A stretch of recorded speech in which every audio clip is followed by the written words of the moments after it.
Masret Iruvin Daf Lamed Bet. Nous commençons à la page précédente, à la dernière ligne, Amar Rav Nachman, Beshel Toren Chazaka Shliach Ose Shlichuto. Nous avons vu hier, à la fin de notre Hamoud, où la Gemara nous dit si un homme a utilisé les services d'un singe ou d'un éléphant pour apporter son hérouve à son shliach, à son ami, c'est-à-dire, comme l'explique Rashi, il y a parfois des singes et des éléphants qu'on a apprivoisés. Donc on peut leur avoir appris d'apporter tel objet, tel aliment à un tel. Dans le cas où Réhouven donne son hérouve dans les mains d'un singe, le singe va ensuite porter ce hérouve à Shimon, et Shimon a été désigné comme shliach pour Réhouven de porter son hérouve à tel endroit et de le poser pour que Réhouven puisse pendant Shabbat ensuite dépasser le hérouve et marcher 2000 amot à partir de cet endroit. Nous avons vu que dans le cas où Réhouven a vu le singe arriver jusqu'à Shimon, donc dans ce cas-là, on est sûr que Shimon a pris le hérouve des mains du singe et qu'il l'a posé à l'endroit voulu. Pourquoi ? Puisque nous avons une chazaka, généralement un shliach, puisque j'ai nommé Shimon, je lui ai demandé de prendre ce hérouve et de le poser à tel endroit, certainement qu'il a fait ce que je lui ai demandé. Et là, la Gemara reprend et nous dit que cette chazaka, d'après Rav Nachman, c'est seulement pour une halakha qui n'est que midérabanan, d'ordre rabbinique, comme le hérouve trumim. Mais si c'est une halakha minatora, dans ce cas-là, on ne peut pas dire que le shliach, c'est sûr qu'il a fait sa shlichut, et la Gemara nous rapportera quelques exemples. Donc, Amar Rav Nachman, Beshel Toren, Chazaka Shliach Ose Shlichuto. Si c'est une halakha minatora de la Torah, on ne pourra pas tenir compte de cette chazaka et de dire que le shliach a certainement fait ce que je lui ai demandé. On devrait être sûr avoir vu le shliach le faire. Et là, nous commençons d'Aflamet Bet, mais Beshel Sofrim. Si c'est une halakha qui n'est que midérabanan, comme par exemple les Hirouvé Troumim, dans ce cas-là, Chazaka Shliach Ose Shlichuto, on dit qu'il y a une chazaka, c'est sûr que le shliach a fait ce que je lui ai demandé et qu'il a pris le hérouve des mains du singe et qu'il l'a posé à l'endroit qui avait été désigné auparavant. Rav Sheshat Amar Echad Ze Vechad Ze Chazaka Shliach Ose Shlichuto. Rav Sheshat n'est pas d'accord avec Rav Nachman et pense que même pour une halakha midéoraita, on pourra aussi dire que le shliach, c'est sûr qu'il a fait sa shlichut. Et la Gemara va nous rapporter des preuves. Rav Sheshat commence et nous dit Mina Minala. D'où est-ce que je sais que même pour une halakha minatora, le shliach, on considère qu'il a fait sa shlichut. Et Rav Sheshat nous rapporte une Mishnah dans Menachot, Etnan, c'est marqué dans une Mishnah. Nous savons qu'il y a l'interdiction de consommer la nouvelle récolte, Chadash, jusqu'au moment où on a offert le Omer, le Korban Omer, cette offrande au Beth Amikdash. Cette offrande était offerte le deuxième jour de Pessah. C'est d'ailleurs à partir de ce jour-là qu'on commence le compte du Omer, Sfirat Omer. Et lorsque le Omer a été offert, cette offrande qui est d'orge, a été offerte au Beth Amikdash, on pourra manger dans tout Eretz Israël, et même en dehors d'Israël, la récolte qui est appelée Chadash, nouvelle récolte.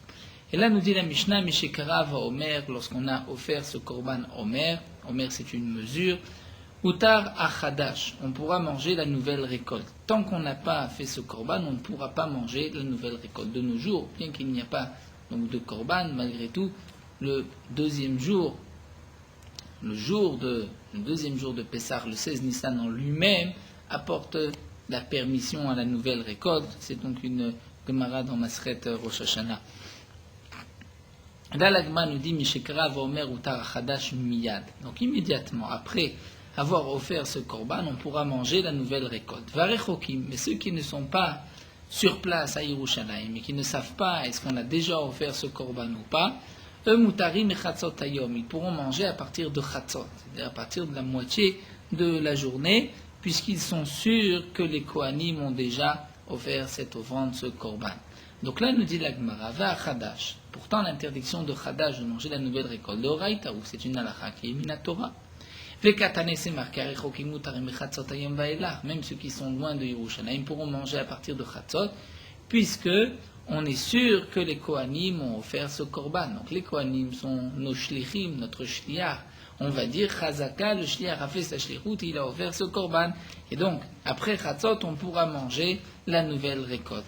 Donc nous dit la Gemara, c'est la preuve de Rav Sheshat, Lav Mishum Chazaka Shliach Shlichuto, n'est-ce pas parce que l'on dit que le Shliach a fait sa Shlichut, donc le Kohen, le Shliach du Ham Israël, c'est sûr que jusqu'à Chatzot, il a déjà accompli sa Shlichut, il a offert ce Korban au Beth Amikdash, et donc on pourra manger la nouvelle récolte. Donc voici un exemple d'une halakha minatora où on tient compte de cette Chazaka, de cette présomption d'être sûr que le Shliach, en présomption, on considère que le Shliach a accompli sa Shlichut, ce que je lui ai demandé.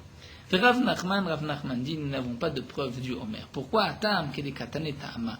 Là-bas même, la raison a été donnée de la Mishnah, c'est marqué les fiches Yodim chez En Bedim Mitatz Limbo. C'est-à-dire, il y a l'intervention du Bedin qui est là et qui surveille est-ce que le Korban a été offert ou pas. Cette offrande a été offerte au Beth Amikdash. Et donc, puisque on sait à l'extérieur du Beth Amikdash, en dehors du Yerushalem, que le Bedin ne va pas, Mitatzel, ne va pas laisser traîner les choses, donc c'est sûr qu'ils ont offert jusqu'à Chatzot le Korban. Donc en vérité, Rav Nachman nous dit, il n'est pas évident que pour une halakha qui est minatora, on puisse dire cette chazaka shliach oseh shlichuto, mais là, étant donné qu'il y a l'intervention du Beddin qui est là, qui surveille, là c'est sûr que le Kohen a accompli sa shlichut, mais non pas parce que, pardon, ils sont considérés comme Shechimia de Gemarot ou c'est shluché, c'est même shluché d'Idan ou shluché de Rachamana, mais ils sont considérés comme un shliach, comme des shlichim, les Kohanim. Donc la Gemara nous dit, d'après Rav Nachman, en vérité, tout homme, peut-être qu'il n'a pas accompli sa shlichut, mais là pour les Kohanim, puisque le Beddin est présent, le Beddin surveille, donc on est sûr qu'ils ont accompli leur shlichut. Vika d'Amri, d'après une autre version, cette Mishnah avait été rapportée en vérité par Rav Nachman. Rav Nachman avait voulu apporter une preuve qu'on ne tient pas compte de la chazaka lorsque c'est une halakha minatora. Minala. D'où est-ce que je sais ça, dit Rav Nachman, de Katanet Ta'ama, puisque Rav Nachman nous dit dans cette même Mishnah concernant le Homer, c'est marqué qu'on pourra manger du Chadash après Chatzot, et la Gemara, la Mishnah là-bas nous donne dans Menachot la raison, les fiches Yodeim, She'en Bedimitatz Limbo. Donc la Mishnah elle-même dit, puisqu'on sait que le Beddin ne laisse pas traîner les choses. Donc l'Agma nous dit Beddin ou de le mitatz limbo. Donc ça voudrait dire que c'est le Beddin qui n'est pas mitatzel, parce qu'il y a l'intervention du Beddin qui surveille. Ashliach, mais si ce n'était que le Kohen, au contraire, on va dire mitatzel, bon, peut-être qu'il laissera traîner les choses. Donc nous dit Rav Nachman, tu vois bien que lorsqu'il y a une halakha minatora, on ne dit pas que c'est sûr que le shliach a accompli sa shlichut. S'il n'y avait pas eu l'intervention du Beddin, on n'aurait pas pu manger après Chatzot le Chadash, la nouvelle récolte. Et Rav Sheshat répond donc à cette preuve de Rav Nachman et dit pas du tout. Amalecha Beddin at palga de yom. C'est-à-dire en vérité, tout homme, tout shliach accomplit sa shlichut. Alors pourquoi la Mishnah nous dit parce que le Beddin est derrière, le Beddin surveille, le Beddin fait attention? Ça c'est une raison. C'est la raison pour laquelle après Chatzot on pourra manger la nouvelle récolte. C'est-à-dire sans l'intervention du Beddin, si on ne tenait compte que du shliach, il est évident, nous dit Rav Sheshat, que le shliach va accomplir sa shlichut. Mais il a toute la journée. Il ne va pas s'empresser de le faire. Donc il le fera, mais jusqu'à la tombée de la nuit. Mais étant donné qu'il y a l'intervention du Beddin, donc là je suis sûr que jusqu'à Chatzot, à la moitié de la journée, ils ont pu déjà offrir ce korban. Donc c'est ce que Rav Sheshat nous dit, Beddin at palge de yomé. Lorsque le Beddin intervient, là c'est jusqu'à Chatzot, mais shliach koule yoma. Le shliach c'est toute la journée. Mais bien sûr, nous dit Rav Sheshat, le shliach va accomplir sa shlichut, c'est-à-dire, comme Rachid le rapportera par la suite, on ne dira pas que le shliach se dit, bon, en vérité il ne tient pas tout à fait, il ne s'est pas entièrement appuyé sur moi, il ne dépend pas de moi. Eh bien, au contraire, le shliach dit, cet homme m'a demandé un service, une shlichut, je vais l'accomplir. C'est vrai qu'il prendra peut-être toute la journée, mais il le fera en fin de compte. Donc nous revenons à notre machloket entre Rav Nachman et Rav Sheshat. Est-ce que pour une halakha qui est minatora, on va dire que le shliach accomplit sa shlichut? Donc nous avons ici une preuve qui a été rapportée d'après le premier avis par Rav Sheshat et contrée ensuite par Rav Nachman. D'après la deuxième version, c'est Rav Nachman qui a apporté cette preuve et Rav Sheshat qui a répondu. Amar Rav Sheshat nous rapporte une autre preuve. Mena minala, d'où est-ce que je sais que le shliach accomplit sa shlichut, mais pour une halakha qui est minatora. Des Tanya, nous avons une braïta, isha she'eshaleh aleda oziva. Une femme qui a accouché, donc qui doit apporter un korban avant de manger des kodashim, avant de manger d'autres korbanot, au ziva, ou une femme qui était impure de l'impureté de ziva, elle doit aussi, après les 7 jours de pureté, apporter un korban. Tant qu'elle n'a pas offert ce korban, ce can, c'est-à-dire ces 2 pigeons, ces 2 colombes, elle ne pourra pas manger de kodashim.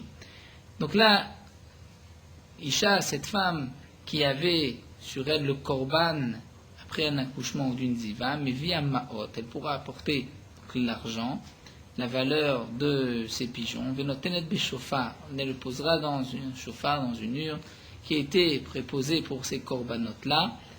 Et donc elle pose l'argent, et ensuite les kohanim vont prendre l'argent, vont vider tout ce chauffard, et vont acheter des corbanotes pour cette femme et les offrir.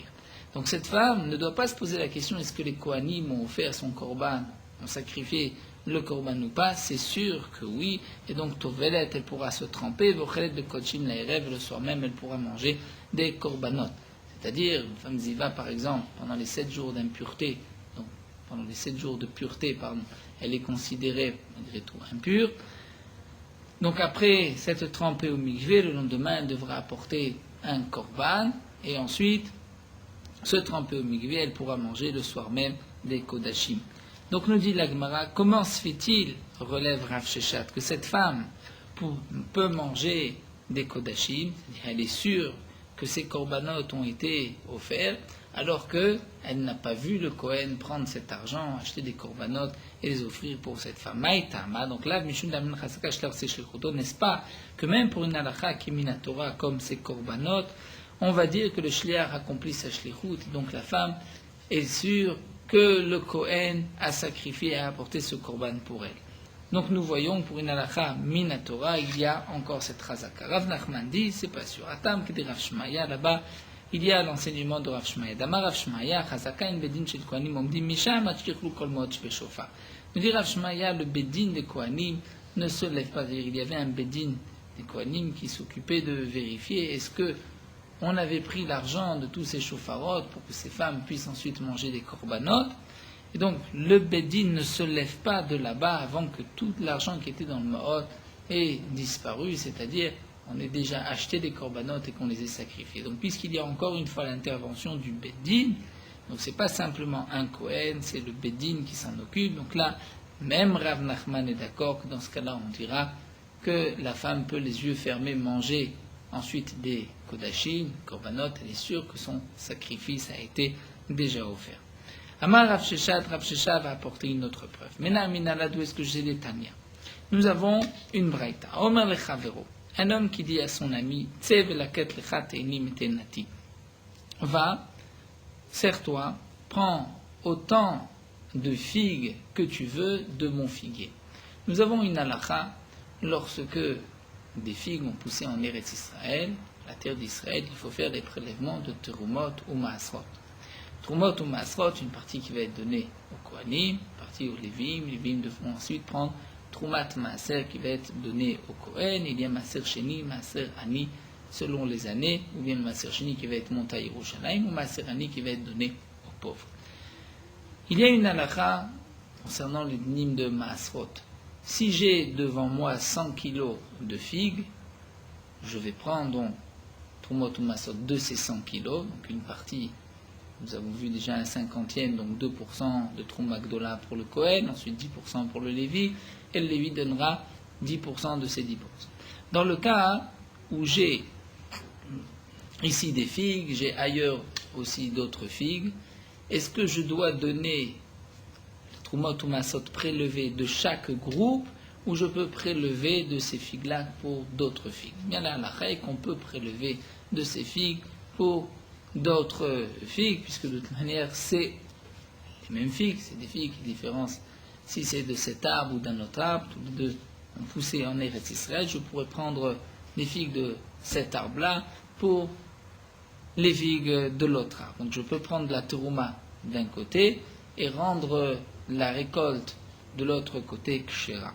Donc dans le cas, nous dit la Braïta, où un homme dit à son ami, va te servir, prends autant de figues de mon figuier que tu veux.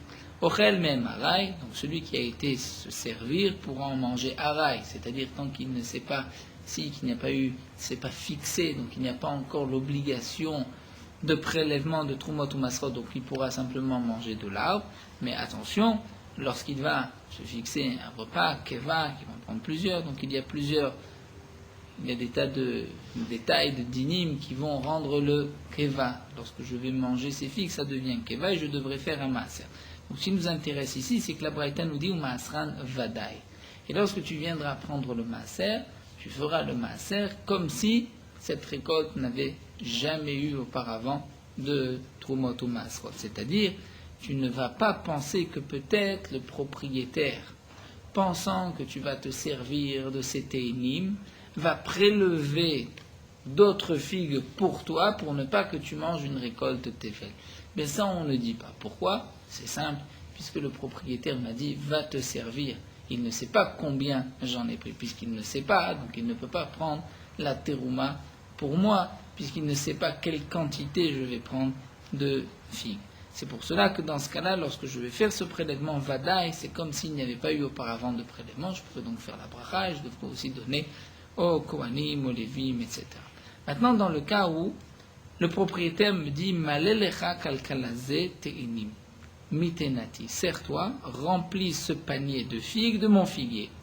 Donc dans ce cas-là, ochel mem aray, tu pourras en manger aray, c'est-à-dire si tu veux juste te servir, tu pourras, mais si tu viens keva te fixer un repas, là, ou maasran, et que tu dois faire le maaser, tu le feras demaï. C'est-à-dire demaï, on n'est pas sûr que les prélèvements ont été faits. Pourquoi ? Puisque peut-être que le propriétaire, sachant que tu vas remplir un panier, a peur que tu vas manger des figues sans faire ces prélèvements, va prélever pour toi, trumot ou masot, d'autres figues. Donc peut-être que les prélèvements ont déjà eu lieu, c'est pour cela que ça a le statut de maaser demaï. Il y a quelques conséquences, si c'est demaï ou vadaï, comme l'explique Rashi, est-ce que je suis obligé de donner au Lévi sa part ou je peux la garder pour moi. En tout cas, nous avons vu que dans le premier cas, lorsque le propriétaire n'a pas précisé combien de figues je peux prendre, et que je viens maintenant faire le maaser, c'est vadaï. C'est-à-dire, c'est sûr que le propriétaire n'a pas pris de figues, pour moi, n'a pas fait ce prélèvement. Lorsqu'il m'a dit remplis ce panier, dans ce cas-là, je prends maaser de maï. Dans quel cas nous dit la Braïta, c'est-à-dire si c'est un amaharet, si c'est un ignorant, celui qui m'a permis de prendre les fruits de son arbre est un ignorant. Donc dans ce cas-là, c'est sûr que ce Hamaretz n'a pas fait les prélèvements pour moi. J'ai quand même un doute, puisque les Hamaratzim avaient l'habitude quand même de prendre Trumot ou Masrot. Donc c'est Demaï, c'est un Safek. Même si je vais prélever, c'est un prélèvement de Safek. Aval Bechaver, mais si le propriétaire de l'arbre est un Chaver, un Tamidram, quelqu'un qui fait attention au Trumot ou Masrot, dans ce cas-là, Ochel Venotzerich Laser. Je peux manger et je n'ai pas besoin de faire de prélèvement. Je suis sûr, nous dit Rébi, que le propriétaire, sachant que j'allais prendre un panier entier de figues, a déjà prélevé par ailleurs Trumot ou Masrot pour moi. Rabban Shimon Gamliel, Omer Rabban Shimon Gamliel va dire le contraire. Que tout ce qui a été dit concernant un Ma'aret, donc là effectivement il y a le problème de Dmaï, il y a un doute. Aval Bechaver, mais si c'est un Talmid Chacham, là tu n'as même pas le droit de manger. C'est-à-dire c'est sûr que le Talmid Chacham n'a pas fait le prélèvement. Pourquoi ? Rabbi vient de dire le contraire. C'est sûr que le Talmid Chacham a fait le prélèvement puisqu'il ne voulait pas me laisser manger une récolte. Donc, il s'est dit peut-être que je vais oublier de faire ces prélèvements. Il n'a pas voulu me laisser manger une récolte tevel qui n'a pas subi les prélèvements. Là, Rabban Shimon Gamliel vient nous dire le contraire. Pourquoi ? Puisque nous dit Rabban Shimon Gamliel, il y a une halakha. Pour faire le prélèvement, nous devons être minamukaf, comme nous l'avons vu, c'est-à-dire la terouma que je vais prendre doit être à côté de la récolte que je veux arranger, entre guillemets, que je peux être mutakin, que je veux rendre cachère. Et donc là, de dire que le chaver m'a permis de prendre un panier de figues et que lui a pris sur d'autres figues, trumot ou masrot, donc chez l'omina mukaf, les figues n'étaient pas les unes à côté des autres, puisque ça c'est une halakha, les khatrila nous n'avons pas le droit. Donc, nous dit la Gemara, le chaver, tu ne mangeras achiaser, les fiches le nerchedo chaverim nitrom shlomina mukaf, puisque les chaverim, chaver, quelqu'un qui a pris sur lui de faire attention au trumot ou masrot, ne prendra pas shlomina mukaf lorsque les fruits ne seront pas rassemblés. Donc là, nous avons une marloquette entre Rabbi et Shimon Gamliel. Quel va être le digne du chaver ? Est-ce que le chaver va faire ce prélèvement ? Après Rabbi, c'est sûr qu'il fera les prélèvements pour ne pas que je mange une récolte tevel, des figues tevel. Alors que, d'après Rabban Shimon Gamliel, au contraire, le chaver ne va pas faire de prélèvement puisqu'il y a l'interdiction chez l'omina mukaf. Amar Rebi continue et dit Nirim devaraï midivre Abba. Rebi était le fils de Rabban Shimon Gamliel, mais dit il me semble que mes paroles sont plus justes que celles de mon père. Pourquoi? Mutav shilyachshedu chaverim litrom shilomina mukaf velo yachilu la maaretz tvilim. Dit Rebi nous dit c'est vrai que d'une part, si le chaver fait ce prélèvement, donc il va transgresser l'interdiction de Shelomina Mukaf. Normalement, il doit mettre les figues les unes à côté des autres pour faire le prélèvement. Mais il vaut mieux que le chaver transgresse sur cette halakha qui est le chatrina, plutôt qu'il laisse un ignorant manger sans avoir fait les prélèvements de Trumot ou Maasrot. Donc là, nous reviendrons là-dessus de quel ignorant il s'agit, la Gemara avait expliqué. En tout cas, nous dit la Gemara, toute la marloquette entre Rebi et Rabban Shimon Gamliel, c'est seulement est-ce que Nershedou ou lo Nershedou. C'est-à-dire, comme dit la Gemara, quand nous plions de Marsava Nershedou, Marsava lo Nershedou. C'est-à-dire, l'un pense que les Kohanim ne vont pas prendre le Chaver ne va pas prendre Shlomina Mukaf, et l'autre, Rebi, pense que Nershedou, il prendra Shlomina Mukaf, mais l'essentiel, c'est de ne pas faire manger un juif une récolte non cachère. Donc nous dit la Gemara, aval koulé alma, mais tout le monde est d'accord que chazaka shliach ose shlichuto. Parce que d'une certaine manière, le propriétaire du figuier, c'est lui qui a l'obligation de faire trumot ou masrot. Et donc, tout le monde est d'accord que lui, le propriétaire qui est tenu de faire ces prélèvements, c'est sûr qu'il va les faire. Seulement, Rabban Shimon Gamliel pense que, étant donné qu'il y a une interdiction chez l'omina mukaf, donc là, il ne le fera pas. Mais sinon, c'est sûr que chazaka shliach aussi shlichuto, que généralement, il fait sa shlichut.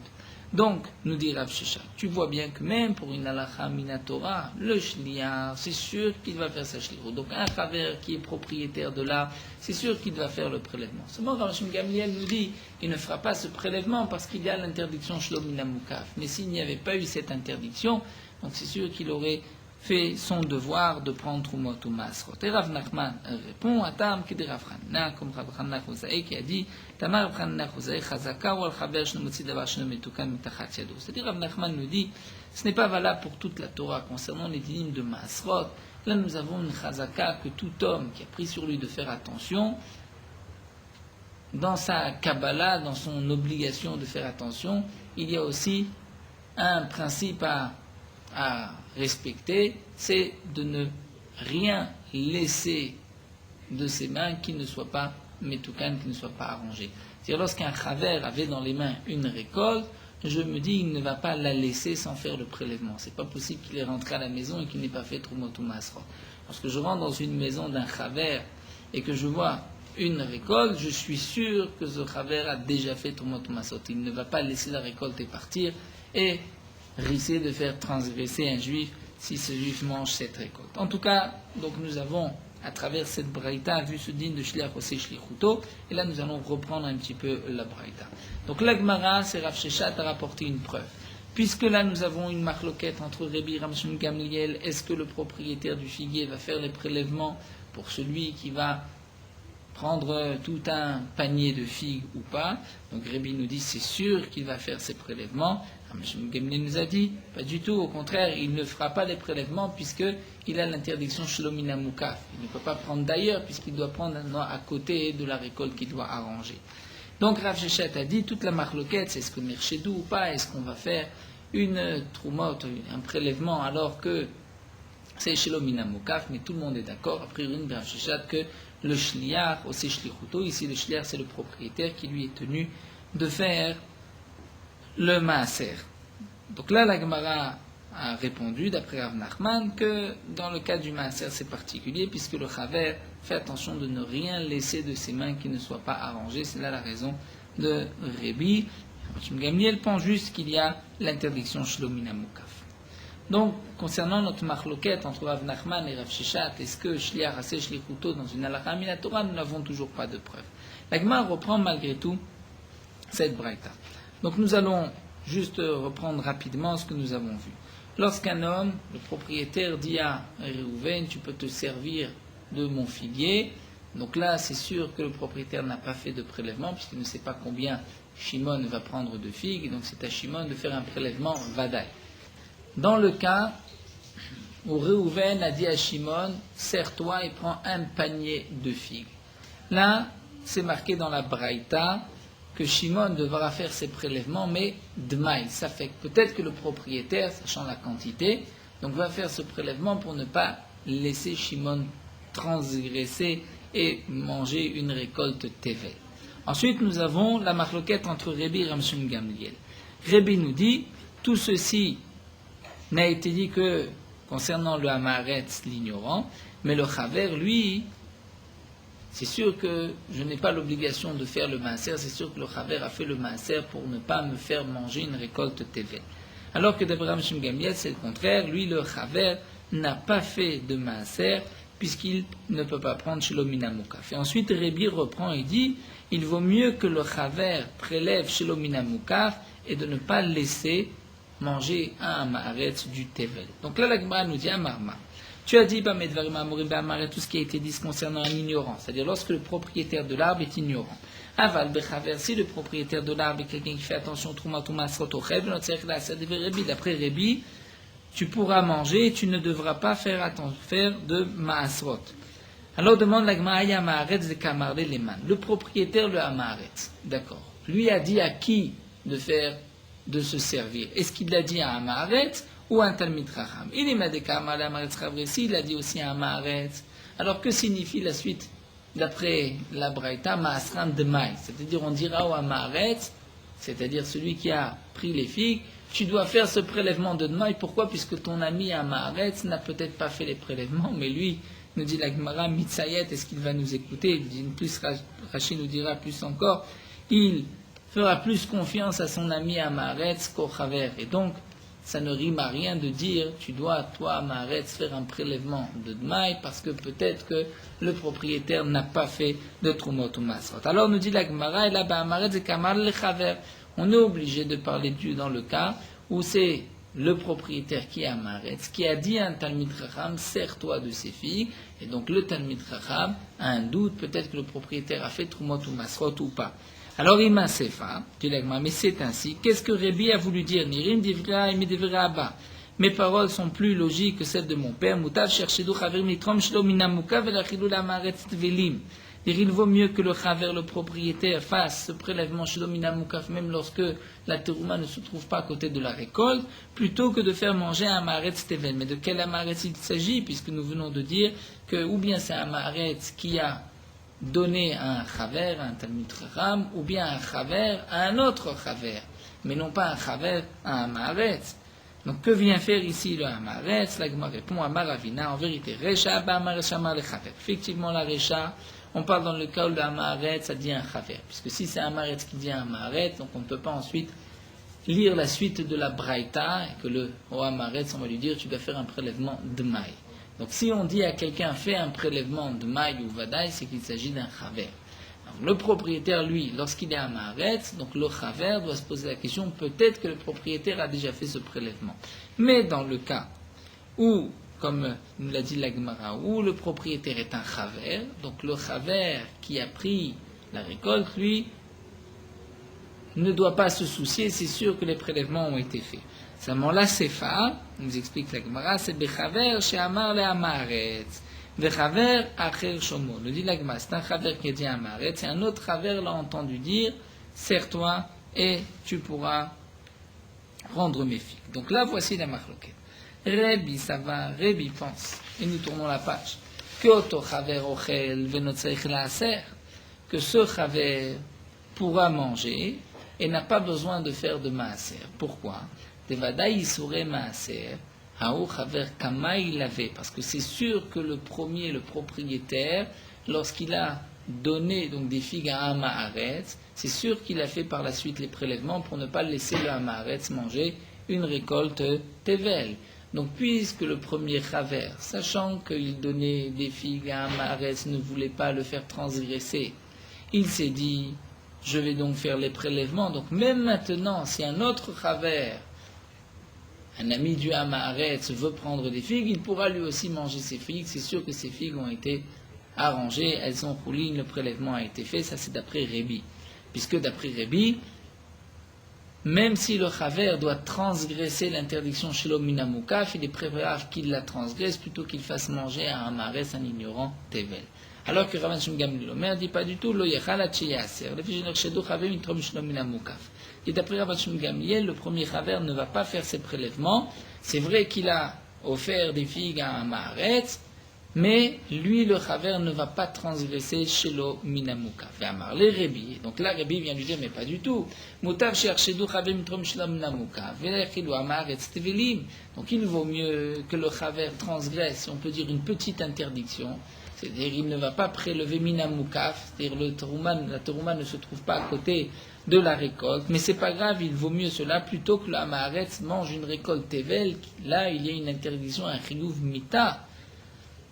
Donc, Bemaï Kamuflige, quelle est la marloquette entre Rebi et Rav Shimon Gamliel? Donc, la Gemara explique. Rebi, ça va, Nichal Chavla Vedou Isuri Klilav la Vedamaret Isuri Rabba. D'après Rebi, le Chaver, le Tamid Chacham, préfère lui-même faire un petit Issour plutôt que le Amaret fasse un grand Issour. Alors que Rav Shimon Gamliel pense, non, Nichal Chavla de la Vedamaret Isuri Rabba, vu afflu Isuri Klilav le Yavet. Dire le Chaver lui préfère, lui ne pas transgresser, ne serait-ce qu'un petit Issour.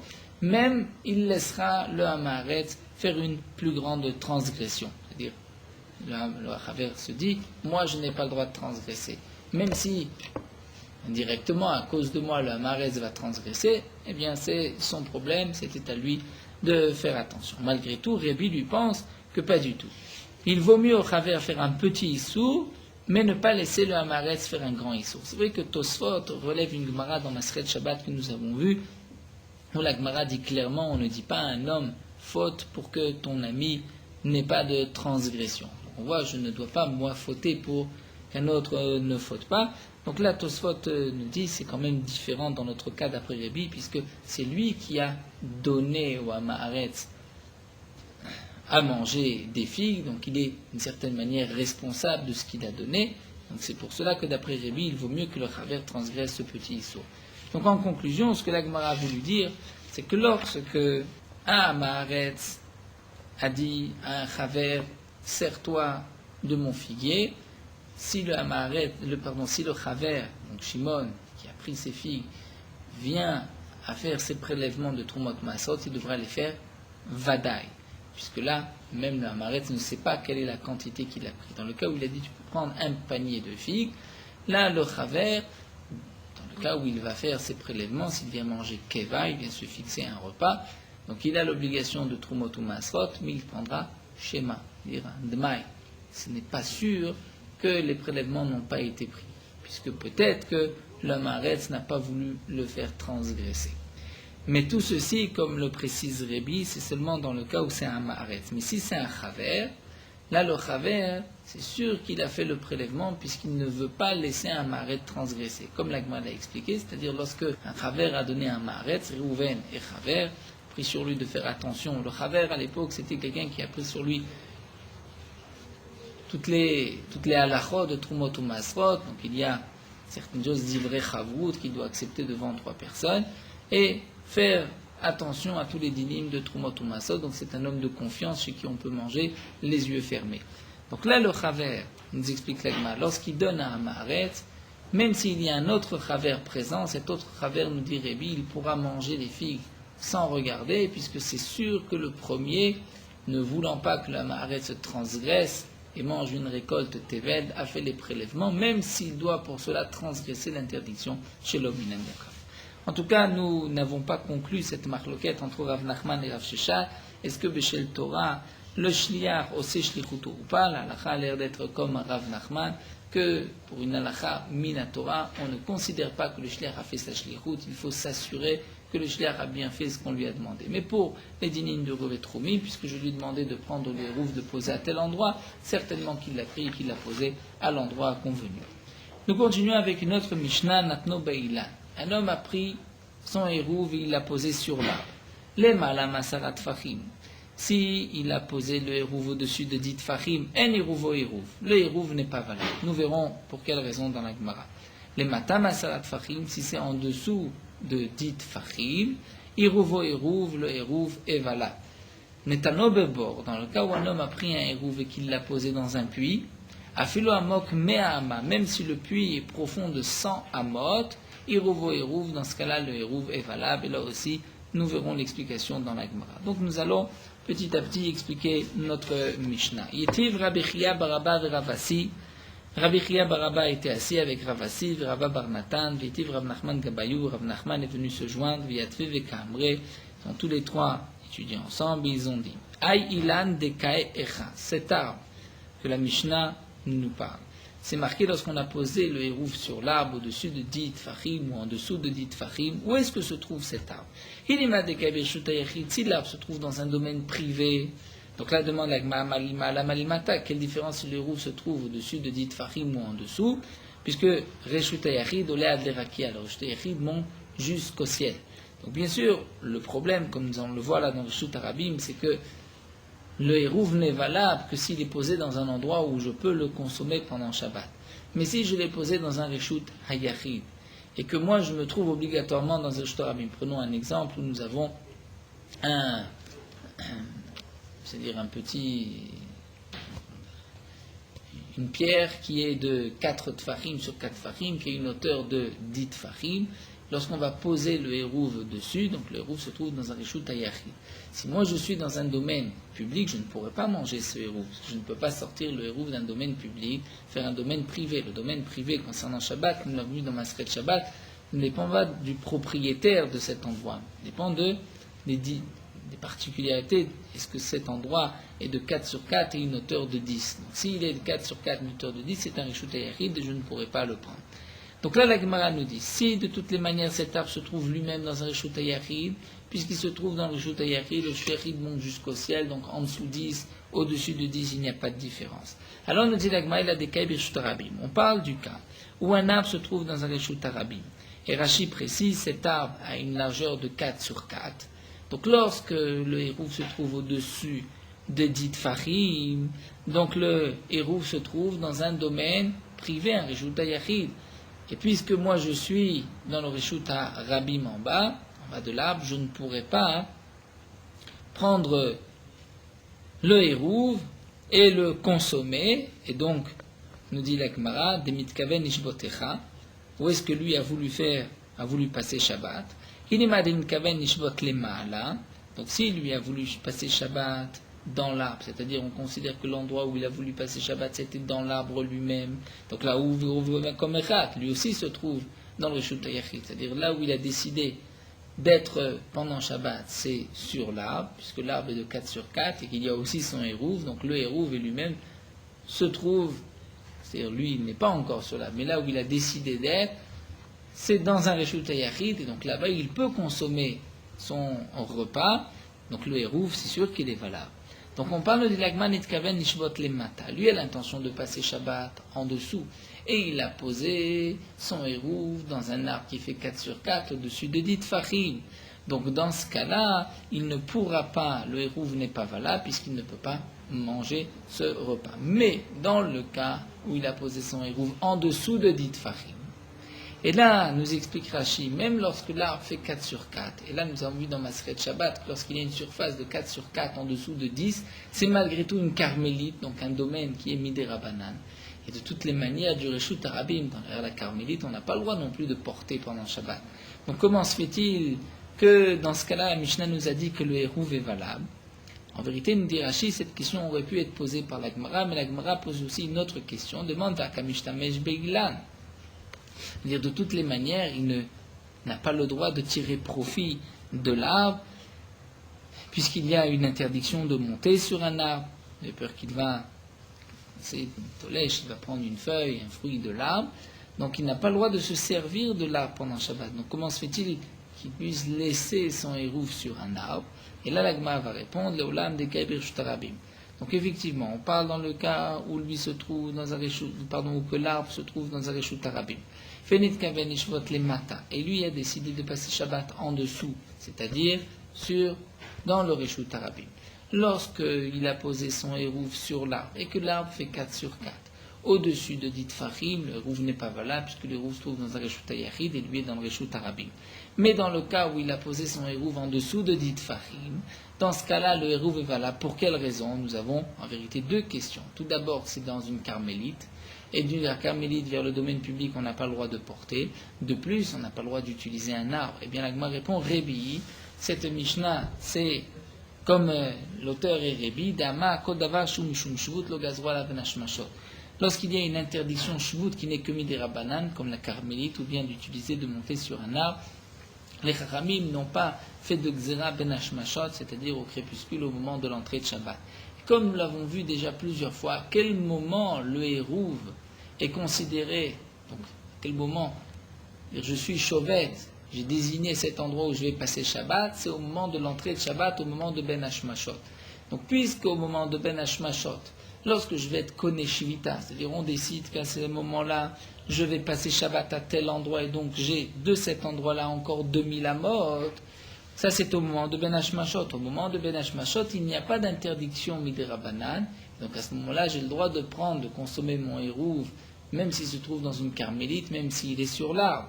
Et donc c'est pour cela que lorsque mon Hérouv était Ben Hashmashot dans l'arbre en dessous de dit Fahim, puisqu'il n'y avait qu'une interdiction Midera Banan, et que au moment de Ben Hashmashot, j'aurais pu manger ce plat, ce Hérouv, ce repas, donc on considère que j'ai passé Shabbat là-bas, et le Hérouv est valable, puisque comme nous l'avons vu, le moment essentiel est le moment de Ben Hashmashot. Même si ensuite le Hérouv va se perdre, ce n'est pas grave, puisque au moment de Ben Hashmashot il était là-bas, j'ai maintenant 2000 amot à partir de cet endroit. Amal le Rav Nachman a dit Yasher, c'est effectivement, c'est juste l'explication qui a été donnée, voilà, Vechenamar Shmuel, et ainsi a dit Shmuel aussi, Yasher, que c'est juste, c'est la bonne explication. Amroulé, on lui a dit, Patari Toubak ou Leaï, c'est-à-dire toi Rav Nachman, tu as approfondi tellement le sujet, tu es arrivé à cette conclusion, tu es vraiment rentré en profondeur. La Gemara demande, mais Inunamer et Kapatre, eux aussi ont donné cette explication. Donc, qu'est-ce qu'ils ont demandé, qu'est-ce qu'ils ont posé à Rav Nachman? Et est-ce que toi, Rav Nachman, tu es arrivé à cette conclusion? Eux aussi sont arrivés à cette conclusion. Et là, Riamoul, la question d'Amorem était la suivante. Puisque Rav Nachman leur a dit ce que vous dites c'est juste, l'Amorem lui ont posé, est-ce que Kabit ou les Begmara, est-ce que toi, Rav Nachman, tu as fixé l'explication de cette Mishnah comme étant l'explication de la Mishnah? Et Amar Leou, il leur a dit, effectivement, c'est ça l'explication que la Mishnah, telle que vous l'avez dit. Et donc là, la Gemara va rapporter une Memra, et Marnamer, Rav Nachman a dit au nom de Shmuel, effectivement la même chose, que ici il s'agit d'un arbre qui se trouve dans le domaine public, à voix à Sarah de Rachav Arba'a, qui a une hauteur de 10 Fahim et qui est large de 4 Fahim, et il a décidé de passer Shabbat en bas. Donc lorsqu'il met le Hérouv au-dessus de 10 Fahim, donc c'est dans un Reshut Hayachid, puisqu'il ne peut pas le manger au moment de Ben Hashmashot, il ne peut pas, puisque lui se trouve dans un domaine public, on ne peut pas prendre du Reshut Hayachid, donc là le Hérouv n'est pas valable. Mais s'il a mis en dessous, bien que c'est dans une carmélite, bien que c'est sur un arbre, Rébi, l'auteur de la Mishnah c'est Rébi qui a dit Kodavar Shum Shvut, lo Gasoa Ben Hashmashot, les Khamim n'ont pas été gozer au moment de Ben Hashmashot, donc puisqu'au moment de Ben Hashmashot il pouvait manger son Hérouv, le Hérouv est valable pour tout Shabbat. Là nous allons nous arrêter ici, à Marava, et nous reprendrons Bezrat Hashem